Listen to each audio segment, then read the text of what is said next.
gentlemen, let's move on now. As an idea, the corporate governance model seems pretty pro-positive to create a well-built government machinery, in fact, both the state as well as the central levels.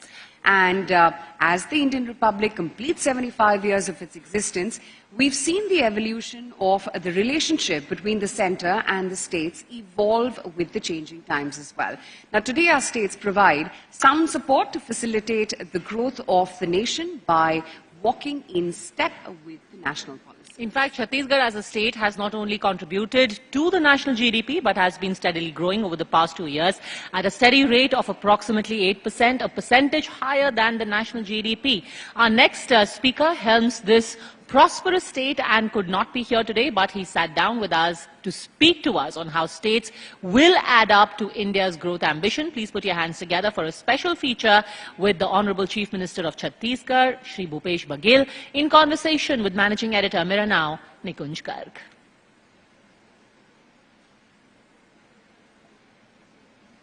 मुख्यमंत्री जी, चूंकि economic conclave है तो मैं आपसे economic मसलों पे बात करूंगा। आपने हाल ही में एक बजट पेश किया है और बजट में आपने कहा, क्योंकि सरकार की आपकी बड़ी निंदा होती रही है इस मसले को लेकर कि बड़े लोन लेते हैं सरकारें, राज्य सरकारों पे ये आक्षेप खासकर तब से लगने लगा है जब से आपने ओल्ड पेंशन स्कीम की बात करनी शुरू करी है कांग्रेस पार्टी ने और आपकी सरकार ने। ऐसा कैसे हो सकता है मुख्यमंत्री जी कि आप बिना लोन लिए सारे अपने वायदे पूरे कर दें? देखिए, ये सबसे पहली बात यह है कि वित्तीय अनुशासन बना कर रखना, और दूसरा आय के स्रोत, जो आय है उसमें बराबर मॉनिटरिंग करते रहो और देखते रहिए कि ठीक से राज्य को उसमें पैसा पहुंच रहा है कि नहीं पहुंच रहा है। तो हमने उसमें लगातार मॉनिटरिंग की और इसके कारण से हमारा रेवेन्यू भी बढ़ा। तो एक तरफ हमने रेवेन्यू बढ़ाने का काम किया, दूसरी तरफ वित्तीय अनुशासन बनाने का काम किया, और इस कारण से फिर छत्तीसगढ़ में जितने भी हमारी जो योजना है उसको हम लोग लागू करने में सफल रहे। मुख्यमंत्री जी, आपके सरकार का ये भी दावा रहा है कि आप पूरे देश भर में सबसे ज्यादा एमएसपी देते हैं किसान को, न्यूनतम समर्थक मूल्य है वो सबसे ज्यादा आप देते हैं। तो ये वाकई में सही है कि राजनीतिक तौर पे? क्योंकि केंद्र सरकार का कहना है कि भाई सपोर्ट प्राइस में तो हम भी कंट्रीब्यूशन देते हैं, तो हमारे कंट्रीब्यूशन से ही वो सपोर्ट प्राइस बढ़ता है। केंद्र सरकार क्या सपोर्ट प्राइस में देती है? भाई, हमारे पास मार्केटिंग फेडरेशन है, मार्केटिंग फेडरेशन को लोन लेने की गारंटी राज्य सरकार देती है। इस साल मार्केटिंग फेडरेशन के द्वारा 22,000 करोड़ रुपए का धान खरीदा गया। तो पैसा केंद्र सरकार की गारंटी दी क्या?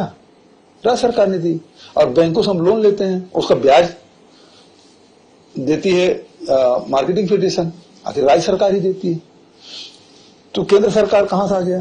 केंद्र सरकार चावल लेती है, जब हम उसको प्रोक्योर कर लेते हैं, फिर ट्रांसपोर्टिंग करते हैं, मिलिंग करते हैं, और उसके बाद उसके एफएम जमा करते हैं, और उस समय ये हमको, अब उनको जरूरत पड़ी तो 62 लाख कर दिए। एक समय था हमारे 26 लाख, जो 36 लाख मीट्रिक टन खरीदे थे उसको 26 लाख कर दिए। आपने चिट्ठी भी लिखी थी तब भारत सरकार को, चावल हमारे जमा नहीं किया, तो आखिर चावल धान को हमने नीलाम किया और सैकड़ों करोड़ को घाटा हम सहे। तो घाटा हम सहे उसमें ना, भारत सरकार ने कहा किया, उन्होंने कहा कि आप इनपुट सब्सिडी दे रहे हैं, बोनस दे रहे हैं, तो 2,500 में खरीदने का फैसला किया था। तो हमने कहा भाई प्रति एकड़ 10,000 रुपये का दे देते हैं। तो उन्होंने कहा कि केवल धान भर में क्यों? तो हम मिलेट्स में भी देना शुरू किए, मक्का भी शुरू किए, गन्ना भी शुरू किए, सबसे ज्यादा हम लोग देते हैं। तो फिर इनपुट सब्सिडी हमने देना शुरू किया, तब जाके वो 62 लाख मीट्रिक टन हुआ। तो वो कभी खरीदेंगे बोलेंगे, कभी नहीं खरीदेंगे चावल बोलेंगे, लेकिन धान तो हम खरीद ही रहे हैं ना। इस साल तो 20 क्विंटल हमने किया। वो धान खरीदने में क्या सपोर्ट कर रहे हैं? उसको चावल चाहिए हमसे तो चावल लेते हैं। मैं तो ये कह रहा हूं भाई, हमको इथेनॉल बनाने की अनुमति दे दीजिए आप, हम इथेनॉल प्लांट लगाएंगे, तो धान से इथेनॉल बना लेंगे और इथेनॉल का रेट आप तय कर दीजिए, इंडियन ऑयल खरीद ले, हम वहां देंगे। वैसे भी अभी तक के पेट्रोलियम में 20% ही 20% तक आप मिला सकते हैं जी। अभी केवल 6% मिला रहे हैं जी। तो 14% का कुशन है आपके पास। लेकिन भारत सरकार जिद में अड़ी हुई है। मेरे फाइल चल रहा, प्रधानमंत्री पीएमओ कार्यालय में अटका हुआ है। आपने चिट्ठी एक लिखी थी भारत सरकार को कई बार। तो एक मुख्यमंत्री जी, आपकी ये डिमांड है कि एथेनॉल को बढ़ाया जाए। एक लगातार डिमांड आपकी ये भी रहती है, अगर हम वित्तीय मामलों की बात करें तो जीएसटी कॉम्पनसेशन को लेकर। जी, जीएसटी कॉम्पनसेशन को लेकर के केंद्र का दावा अब यह है कि हमने जो राज्यों को दिए जाने वाला मुआवजा था वो हमारी तरफ से पूरी तरह से स्मूथ हो चुका है, सब समय से मिल रहा है, ऐसा अब आप मानते हैं? देखिए, एक चीज है कि ये जो जीएसटी का जो नियम है वो उत्पादक राज्यों के विपरीत है और ऐसे में औद्योगिकरण की विपरीत इसका प्रभाव पड़ेगा, क्योंकि राज्य सरकार क्यों, मतलब जो उत्पादक राज्य है, जैसे छत्तीसगढ़ उत्पादक राज्य है और हमको उसका लाभ नहीं मिलता, जो कंज्यूमर स्टेट है उसको ज्यादा लाभ मिलता है क्योंकि जीएसटी उसको ज्यादा जाएगा। और इसी कारण तो भारत सरकार ने 5 साल तक के कॉम्पनसेशन की बात की। तो अब हमको हर साल 5-6 हजार करोड़ का नुकसान हो रहा है, तो औद्योगिकरण के विपरीत जाएगा ना। क्यों राज्य फिर अपने क्षेत्र, अपने प्रदेश में उद्योग लगाएगा? क्योंकि उद्योग लगाने के बाद तो पॉल्यूशन का है, जमीन का है और दूसरे प्रकार की बातें आती है, तो उसे तो नुकसान ही होता है। तो औद्योगिकरण चाहिए तो आपको जिन राज्य उत्पादक राज्य हैं उसको कंपनसेशन देना चाहिए। पर ये फिर बात आप जीएसटी काउंसिल में उठाते हैं क्या मुख्यमंत्री? कितने बार लिखित में दे रहे हैं, इससे हमको नुकसान हो रहा है उत्पादक राज्यों को। प्रधानमंत्री से मिले हैं, वित्त मंत्री से मिले हैं, तब भी बात उठाए। क्या रवैया रहता है सरकार का, केंद्र सरकार का? शांत है, चुप है, मत इसका मतलब नहीं करना चाहते। पंडित नेहरू के जमाने से कांग्रेस पार्टी की एक पोजीशन थी ओबीसी कास्ट सेंसस वगैरह को लेकर के, उस पोजीशन को अपने आप लोगों ने अचानक से all of a sudden change किया और कहा कि ओबीसी कास्ट सेंसस होना चाहिए, बढ़ाना चाहिए, ये अधिकार मिलना चाहिए। तो सामने से आरोप ये लगता है कि ये सब राजनीति के तहत है, आप अपनी राजनीति की सत्ता का रास्ता ढूंढ रहे हैं ओबीसी के मार्फत। देखिए, ये चीज समझ लीजिए कि देश में अलग अलग समय जो परिस्थितियां रहती है उसके हिसाब से तत्कालीन सरकारें फैसला करती है। पहले उदारीकरण नहीं था, नेहरू जी से लेके इंदिरा जी तक के उदारीकरण नहीं था। उसके बाद नरसिम्हा राव जी और मनमोहन सिंह जी समय उदारीकरण हुआ, परिवर्तन आया ना। आप दोनों बोले, दोनों बिल्कुल विरोधाभास हैं। उस समय जो स्थिति थी उस हिसाब से निर्णय लेते। आज कास्ट सेंसस की बात इसलिए किया जा रहा है कि 70-75 साल देश को आजाद हुए हो गए, लेकिन अभी भी चाहे एसटी है, एससी है, ओबीसी है, ईडब्ल्यूएस में, अपर क्लास में बहुत सारी जातियां हैं जो पिछड़ गई हैं। तो जब तक कि आपको जानकारी नहीं होगा, आपके पास डाटा नहीं होगा, आप उसके लिए योजना कैसे बनाएंगे? यदि योजना बनाते फिर काल्पनिक होगा कि इस जाति के ये वर्ग हमारे से छूट गया, ये एरिया छूट गया है, तो उस हिसाब से आपकी योजना बनेगी। तो ये योजना बनाने आपको सहूलियत होगी ना। तो इसलिए कास्ट सेंसर का आज मांग किया जा रही है। मुख्यमंत्री जी, आपका बड़ा राज्य in the sense heart of India में है, बड़ा राज्य, आबादी जरूर कम हो लेकिन क्षेत्रफल काफी है, बहुत बड़ा है, क्षेत्रफल बहुत बड़ा है। तो देश के कई राज्यों से बड़ा क्षेत्रफल है। ऐसे में आपने भी डेटा की बात की और आपने कहा कि अगर आपके पास में डेटा अवेलेबल नहीं हो तो क्या योजनाएं आप बना रहे होंगे। सेंसस जो होना था देश का, जो हर 10 साल पे होता था, वो सेंसस नहीं हो रहा है। सेंसस हमेशा भारत सरकार कुछ पहले कोविड के वजह से दावा किया गया कि कोविड की वजह से नहीं करवा सकते थे। अब कोविड खत्म हुए, तमाम प्रोटोकॉल हटे हुए भी समय हो गया, अभी भी सेंसस नहीं हो रहा। तो आपको लगता है कि गवर्नेंस में, कम से कम जो आपकी गवर्नेंस है, आप राज्य को, सूबे को गवर्न करते हैं, उस गवर्नेंस में नए चैलेंजेस आएंगे इसकी वजह से, अगर सेंसस समय से नहीं हो पाएगा तो?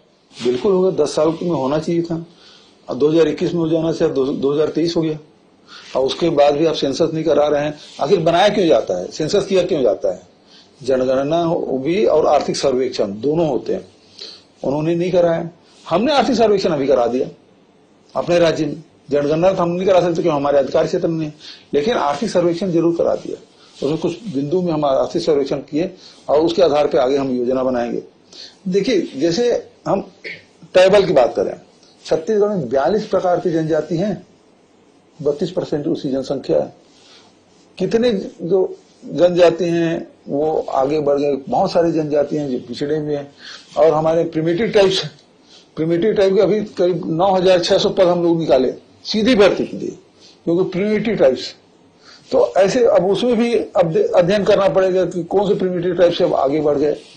तो जब तक कि आप आर्थिक सर्वेक्षण नहीं करेंगे तब तक की बात कहां बनेगी। इसीलिए जनगणना होना चाहिए, इसीलिए आर्थिक सर्वेक्षण होना चाहिए। कर्नाटक में आपकी पार्टी को बड़ा मैंडेट मिला है, बड़ा मैंडेट मिला है। आपको लगता है, आपने कई सारे चुनाव अब पार्टी के observer, special observer, senior leader के तौर पे करके देख लिए हैं, आपको क्या लगता है कि कर्नाटक में क्या चला, हिमाचल में क्या चला जो बाकी जगह पे नहीं चल पा रहा था, या अब हवा में कोई ऐसा परिवर्तन है जिससे लग रहा है कि माहौल बदलने लगा है? देखिए, जो जुमलेबाजी है उससे जनता उब चुकी है। जो लगातार आप आश्वासन देते हैं और उसको पूरा नहीं करते, उससे काफी लोग नाराज हुए। आप रोजगार देने की बात आपने की थी, वो किए नहीं। 15 लाख तो खैर जुमला ही है।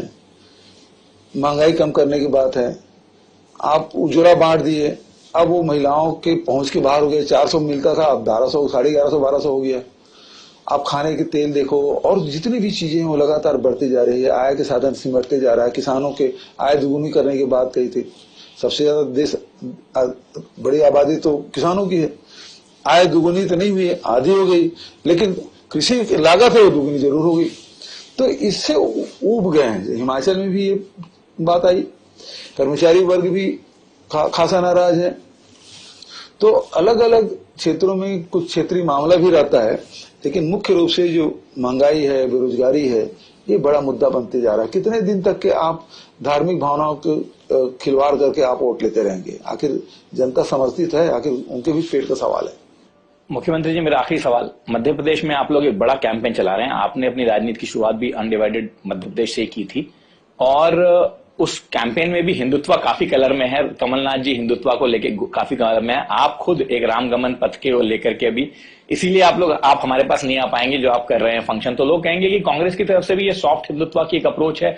सॉफ्ट हिंदुत्व ऐसे कि कम से कम हिंदुत्व के नाम पे कांग्रेस को कोई ये ना कह सके कि ये हिंदुओं के खिलाफ पार्टी है, जो कि एक ताना या तमगा आपके ऊपर लगता रहता है। देखिए, ये आपके सोचने का तरीका हो सकता है और स्वतंत्र हैं आप, लेकिन हम छत्तीसगढ़ की संस्कृति को सहेजने संवारने में लगे हैं। अब बताइए, देश या दुनिया में कहीं भी आदिवासी नृत्य महोत्सव होता है? हमने राष्ट्रीय आदिवासी नृत्य महोत्सव किया 3 साल तक के, और उसमें अंतर्राष्ट्रीय विदेशों की 26 टीमें आई थी, 26 देशों की टीम आई थी। हमारा इतना लोकप्रिय हुआ। तो ये क्या हिंदुत्व की बात है?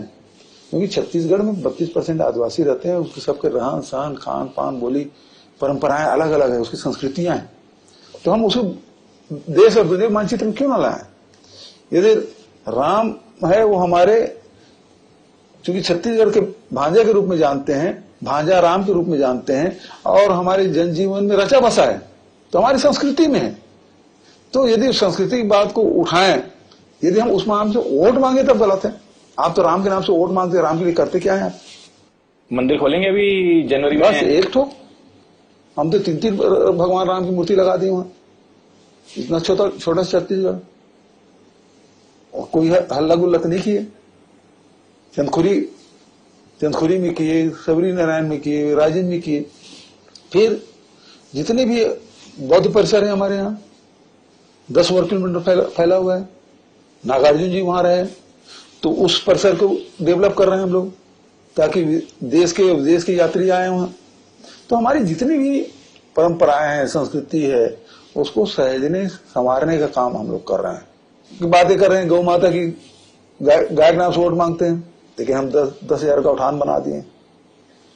गोबर खरीदने का काम कर रहे हैं, गोबर से अर्थव्यवस्था, लोगों की अर्थव्यवस्था सुधर रही है। गाय की सेवा भी कर रहे हैं। तो ये हमारे किसानों की परंपराएं रही है कि पशुपालन भी करना है। अब पशुपालन आज अनार्थिक हो गया है, उसको आर्थिक कर रहे हैं।